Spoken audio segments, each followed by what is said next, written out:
order your lunch through DoorDash, when you do a Google search on the best place to go and eat tonight, when you look at somewhere to rent, all of that is run by technology that goes through data centers.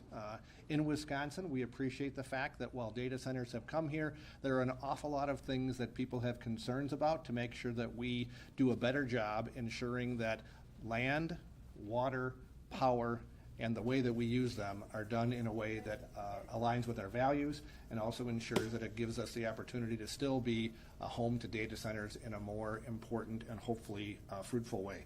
So we're going to talk about each of the aspects of the bill today, and then we'll take questions at the end.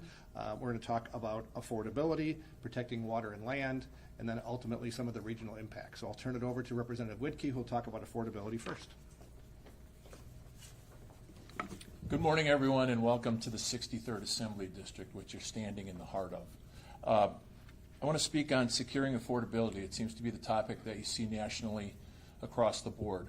Many people are concerned that data centers will up their electricity rates and so on. So this bill requires the Public Service Commission to ensure there are protections for ratepayers by preventing data center operators from passing their electricity costs on to residential customers.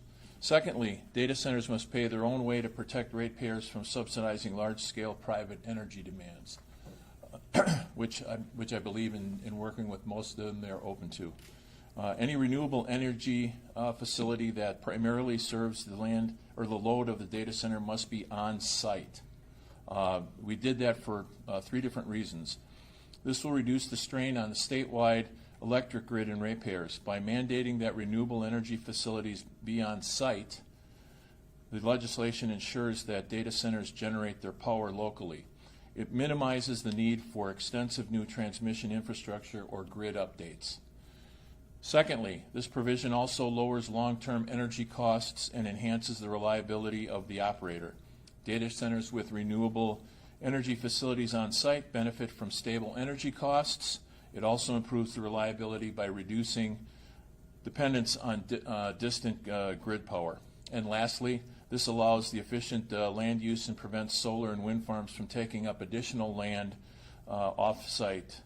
They will be confined to where the data center is built. And so with that, I will turn it over to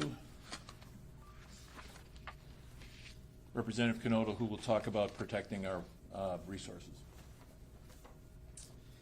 Good morning, Representative Dan Knodel, 24th Assembly District. And there's been a lot of questions about the water usage of these facilities. I got the mic here for you. Does that work? Okay. Keep my hands off that podium. Yes, a little sustainability on this podium. So we'll talk about water usage and the protection of our lands. And in these data centers, they're going to be required, and the technology is already in place, and they're already really using closed-looped systems. So the water that is used to cool the computing that is going on there simply needs an initial fill of the system. And once that system is filled, then that water is basically recycled and used in a closed loop. So it's not a continuous use of additional waters. And that way we're only using that small amount of water that is needed to initially fill the operation. And it works very well. In the land, when we'll have a bond in place that the data centers will have to make commitments that they're only going to use what they need in land, and if they would have end-of-life situation, that land would have to be returned to the use, or if they would stop in the construction, that land would have to go back to the original use. And there the local community is going to be deeply involved in making those agreements and decisions up front. So we have that local control in place so the local community has their desires that are satisfied. So with these couple of provisions in the bill, we think we're going to be a good use, a good steward of our water and our lands. And we'll go next to Representative Nedweski. Thank you, Representative. Good morning, everyone. I'm Amanda Nedweski from the 32nd Assembly District. part of Pleasant Prairie and most of western Kenosha County. So in thinking about this topic the last couple of weeks, I recall my experience as a young IT consultant way back in 1998 in Racine with S.D. Johnson. I toured the on-site data center where they housed the Unix servers that ran the code that I wrote to automate Oracle sales analytics in the very early days of CRM. And of course, we've come a long way since then. It was hot, it was noisy, and it was staffed 24/7 by highly skilled and well-compensated technicians. That data center was the engine of the company's information operations, and their investments in technology clearly gave them the competitive edge that they still hold in the market today. Little did I know that I'd be standing here 28 years later talking about the impact of a $7 billion Microsoft investment, also in Racine County. Local investments in cutting-edge data center technology are going to do something similar. They're going to employ highly skilled, well-compensated people and give Southeast Wisconsin a massive competitive edge in an increasingly aggressive economy. With quality of life and affordability at the forefront of decision-making all the time, local and state government officials have collaborated to prioritize protecting ratepayers and protecting the environment while creating a tax atmosphere for innovation in our great state. So what does that mean to residents? Well, the fresh sticker shock of the Evers-Rodriguez administration's 400-year property tax increase still has us all reeling.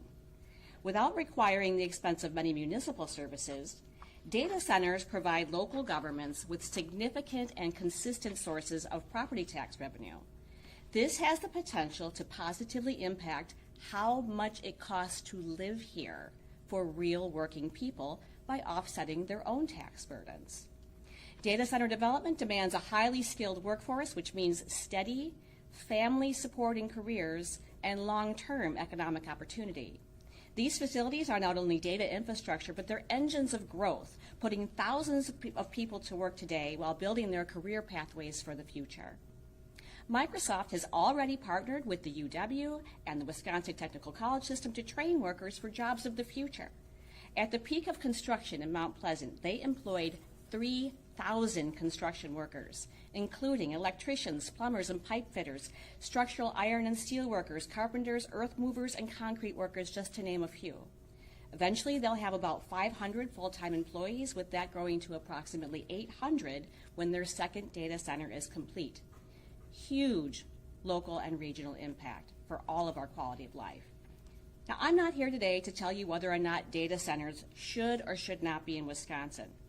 I'm here to say that the demands of AI mean they're coming whether we like it or not. So we might as well harness innovation in a way that translates to more affordable living for all Wisconsinites. Our proposed bill protects people, protects the environment, places reasonable parameters on data center development, and encourages innovation to make us a world-class leader in this field. And with that, we'll take some questions.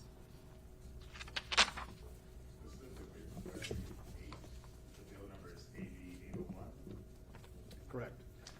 So again, just to summarize, the goal today is to not to demonize data centers, as some have wanted to do across the state. It's really a 4-part strategy to make sure that we protect ratepayers from increasing electricity costs. We protect landowners to guarantee that they have some say, and hopefully if the data center doesn't happen, they have a return. We protect the environment by saying we have to have a closed-loop system with water and to make sure that the land is protected. And most importantly, we have the opportunity to guarantee that we don't have these massive projects taking land throughout the state for renewable mandates that drive up the cost for all of us. So 4 parts. Gotcha. But the actual bill number? Yeah, it's AB 801. Yep.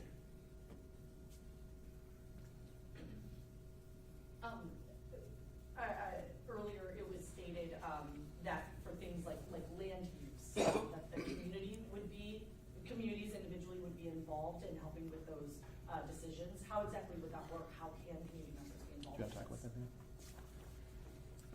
Dan? The communities are involved from the get-go, and so they'll stay involved, and then they can put some placeholders down up front So again, if that land needs to be reclaimed, then they're going to be in that decision-making process from the beginning, and can make their own mandates, if you will, on what that land could be. If you look around the state, you think about some of our, in the aggregate business, we have quarries that were mined out, end up turning into some of our wonderful lakes in the state of Wisconsin. Now, we don't have that concern here because we're not quarrying or digging, but perhaps there could be a future woodlands, forest, things like that, and that's where the local community will weigh in. What message would you like to put out to the public who may be concerned about these data centers that's like coming into their property or doing site surveys on their property, that a route could potentially where the power lines could come through impact their property? So that's one of the concerns that we think this legislation does a good job addressing. Part of the challenge that people see is that sometimes these data centers attempt to say that they are environmentally friendly by saying we're going to have all renewable electricity, but that requires lots of transmission from other places, either around the state or around the region. So this bill actually says that if you're going to do renewable energy, and we would encourage them to do that, it has to be done on site.